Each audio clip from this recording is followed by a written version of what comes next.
আল্লাহর কোন বান্দা যদি গভীর রজনীতে তাহাজ্জুদের নামাজের জন্য ওঠে, রাতের আধারে শেষ ভাগে কেউ যদি তাহাজ্জুদের নামাজ পড়ে, আমার রব্বুল আলামিন বলেন আরশে আজিম থেকে ওই নামাজের অবস্থা দেখে আমি রব্বুল আলামিন খুশি হয়ে যাই। সুবহানাল্লাহ। দৈনিক নামাজ ক ওয়াক্ত?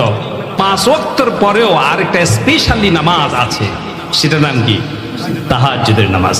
আল্লাহ রাব্বুল আলামিন নবীজিকে বলছেন ওয়া মিনাল লাইলি ফাতাহাজ্জাদ বিহি নাফিলাতাল লাক আসা আন ইয়াবআসাকা রাব্বুকা মাকামান মাহমুদা।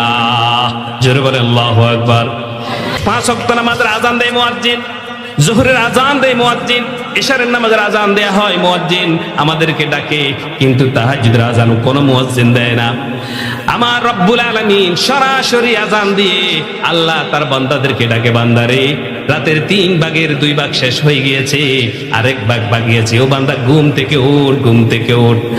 আল্লাহ রব্বুল আলামিন বলেন মান যাল্লাযী ইয়াদউনি, আল্লাহ বান্দাকে ডাকে বলে ও আমার কোন বান্দা আছে যে আমাকে ডাকবা? নবীজি বলছেন রাতের 3 ভাগের শেষ ভাগ আমার আল্লাহ রাব্বুল আলামিন নিকটের আকাশে চলে আসে। বলেন আল্লাহু আকবার।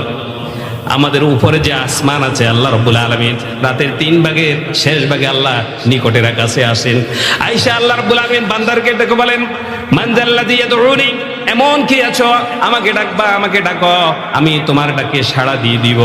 মান যাল্লাযী ইস্তাগফিরলি, মান যাল্লাযী ইয়াসালানি, এমন কোন বান্দা আছে আমার কাছে মাপ চাইবা?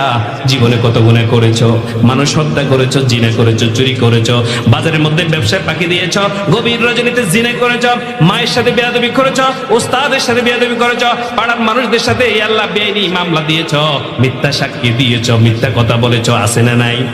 এমন অনেক মানুষ আমরা আছি, আমাদের পাপের বোঝা এত বেশি, আমার রব বলছে না না না, আমি তোদের জন্য স্পেশালি একটা সময় রেডি করে রেখেছি, সেটা হচ্ছে তাহাজ্জুদ। বান্দারে 5 ওয়াক্ত নামাজ তুই পড়বি, রাতের আধারে ঘুম থেকে শেষ ভাগে উঠে তুই যদি তাহাজ্জুদের নামাজে দাঁড়িয়ে আমার কাছে তুই যদি কান্দাস, আল্লাহ রাব্বুল আলামিন ফেরেশতাদেরকে বলো, ফেরেশতারা আমার এই গোলাম ঘুম থেকে উঠে সে কেন কান্না করছে, জর জর করে তার চোখ থেকে কেন পানি পড়ছে?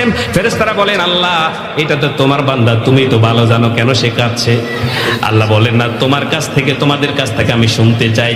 ফেরেশতারা বলেন রব্বুল আলামিন তোমার এই বান্দা তোমার ভয় কাঁদছে, জাহান্নামের ভয় কাঁদছে। আল্লাহ ফেরেশতাদেরকে বলো, ফেরেশতারা এই বান্দা আমাকে দেখছে নাকি? ফেরেশতারা বলে না, তারা তো তোমাকে দেখে নাই। আল্লাহ ফেরেশতাদেরকে আবার জিজ্ঞেস করে, আমার ফেরেশতারা এই যে লোকটা